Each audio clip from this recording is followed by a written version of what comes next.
All right, geometry students.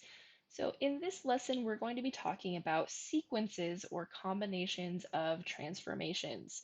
We should be able to apply rigid and non-rigid motions used to transform two-dimensional shapes. In this lesson in particular, we will be reviewing the types of transformations we've already learned about and practicing with some sequences of transformations. Make sure that you're following along with your guided notes, and let's get started. So we're going to talk a little bit about each type of transformation we've learned about so far. First is translations. This is where we slide figures. There are two different types of notation for translations. The first is coordinate notation, where the coordinate x, y is transformed to x plus h, y plus k. And H represents the horizontal shift, K represents the vertical shift. In this particular translation shown in the graph, it looks like D to D prime, we are moving 1, 2, 3, 4, 5, 6, 7 units to the right, and 1, 2, 3, 4 units up. So 7 units right and 4 units up would have a transformation rule that looks like this in coordinate notation. That's x plus 7, y plus 4. We can also do the same thing with component form and vectors. Remember, vectors have direction and magnitude. They have an initial point and a terminal point. So for this particular translation in the graph, the vector that we're traveling along has a horizontal shift of 7 and a vertical shift of 4. So in other words, D to D prime would be traveling along this vector I've drawn here. The component form for this vector would be 7, 4, representing the horizontal and vertical shift. Now we're going to talk about reflections. Reflections are where we flip a coordinate or figure to get the image. And when we reflect points or figures, we do it over a line of reflection. You'll see in this graph here, triangle PQR is reflected over this vertical line here, and its mirror image is triangle P prime, Q prime, R prime. Here are some of the rules we learned about with reflections. A reflection across the x-axis is represented with the rule xy is mapped to x negative y. The reflection across the y-axis would be xy maps to negative xy. Reflection across y equals x, in other words, the diagonal positive slope line, has a transformation rule of xy maps to yx, and reflection across the line y equals negative x has the rule xy maps to negative y, negative x. Each coordinate in the pre-image is exactly the same distance away from the line of reflection as the image.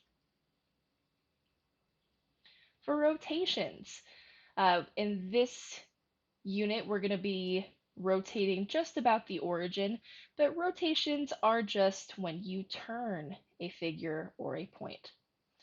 When we rotate about a center of rotation, and in this image here, it's about the origin, and we rotate about a specific angle of rotation. In this diagram, we are rotating 90 degrees counterclockwise. You can see that the angle is 90 degrees because the distance from A to the origin and the distance from A prime to the origin form a right angle. Here are some of the rules we use to rotate, and I want to remark that these are counterclockwise rotations.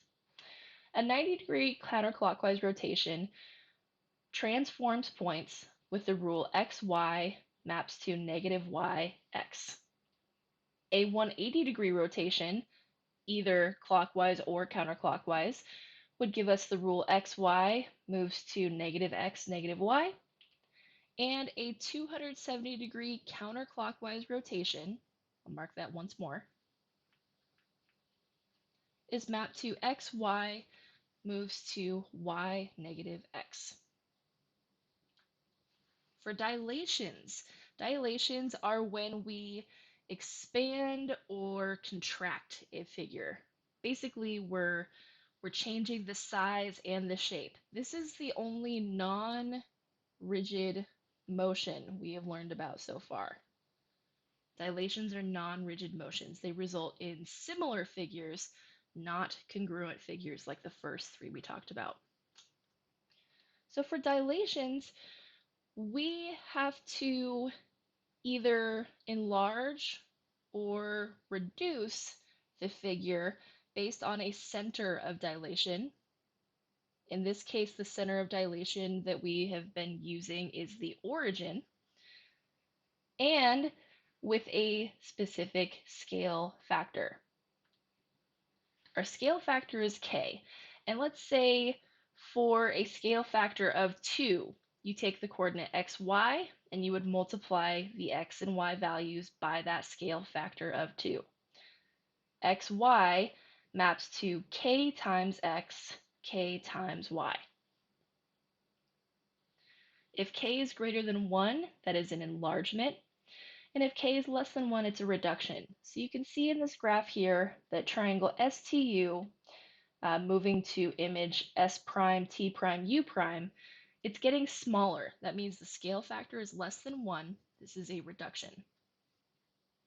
So those are all 4 types of transformations we've learned about, and we'll be using them to perform sequences of transformations. Sequences of transformations are when 2 or more transformations are combined to form a transformation.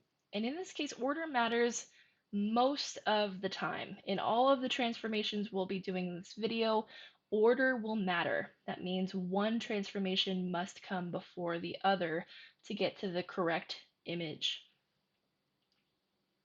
So here's an example.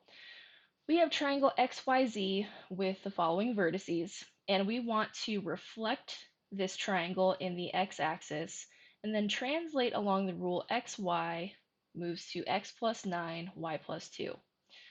So right off the bat, I know that a reflection in the x-axis follows this rule. xy is mapped to x negative y. And I know a translation along the rule xy moves to x plus 9, y plus 2 means that we are moving our figure right 9 up 2. So let's start by plotting our pre-image points. X is at negative 3, positive 7. Y is at negative 2, positive 1. And Z is at negative 5, positive 2. So we've got triangle XYZ.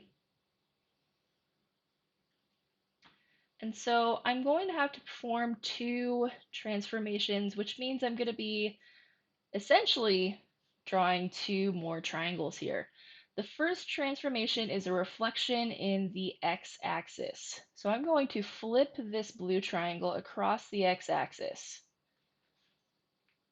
using the rule xy maps to x minus x negative y. So that means that x is going to change. X is going to become negative 3, negative 7. Y will be negative 2, negative 1. And Z will be negative 5, negative 2. And this isn't going to be our final image. It's going to be kind of an intermittent step, intermediate step. So here's x. Y is at negative 2, negative 1. And Z is at negative 5, negative 2. So I'm going to draw this with kind of a dotted line because I know that's not my final step.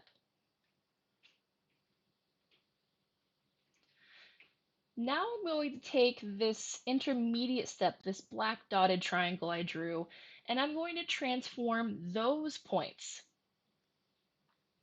So I can see those points, and I'm going to change my color here. And so my final image is going to happen when I translate along the rule x, y moves to x plus 9, y plus 2. So I'm going to take each of these black points and I'm going to transform them with this rule. So x prime becomes, well, I've got -3. I'm going to add 9 to that. That's +6. And then -7 plus 2 is -5. For y prime, -2 plus 9 is +7. -1 plus 2 is +1. And for z prime, -5 plus 9 is +4. -2 plus 2 is 0. So here's where my final triangle is going to end up. X prime is at 6, 6, -5, right here. Y prime is at 7, 1. And z is at 4, 0. So here is triangle x prime, y prime, z prime.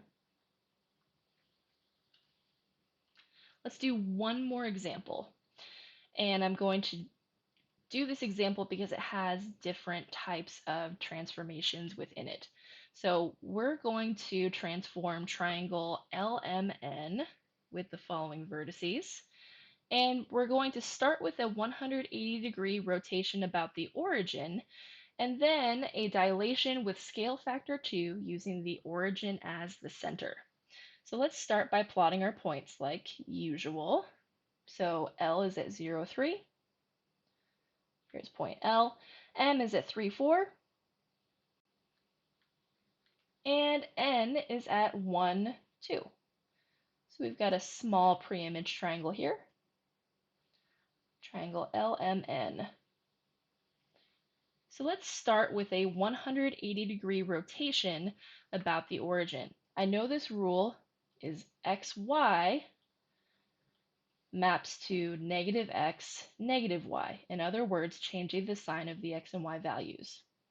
Then my dilation with a scale factor of 2 using the origin as the center, that would be xy is mapped to 2 times x, 2 times y.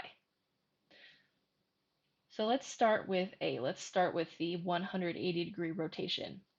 So I'm going to transform all points with the same rule. We're going to change the sign of all of these values. So L becomes 0, -3. M becomes -3, -4. And N is -1, -2. So I'm going to plot all of these intermediate points. Here's L at 0, -3. M at -3, -4, and N at -1, -2. I'll draw with a dotted line once again. So there's my intermediate step. Then I'm going to take this dotted black triangle and I'm going to dilate it with a scale factor of 2 centered at the origin. So in other words, I'm going to multiply all of these values in black by 2. So L prime is going to be 0, -6. M prime is going to be -6, -8. And N prime is going to be -2, -4. So let's plot those points. 0, -6 is where M is located, L is located, L prime. M prime is at -6, -8. And N prime is at -2, -4. Here's N prime. And as you can see, the image triangle is now 2 times the size of that intermediate black dotted triangle there. For additional practice with sequences of transformations, try out problems 2 through 4 and 6 through 8. So that is it for our lesson on sequences of transformations. Thank you again for watching. Make sure you try out some additional practice problems and check your answers with my filled-in notes. Ask for support in Math Help Desk if needed. Have a great day.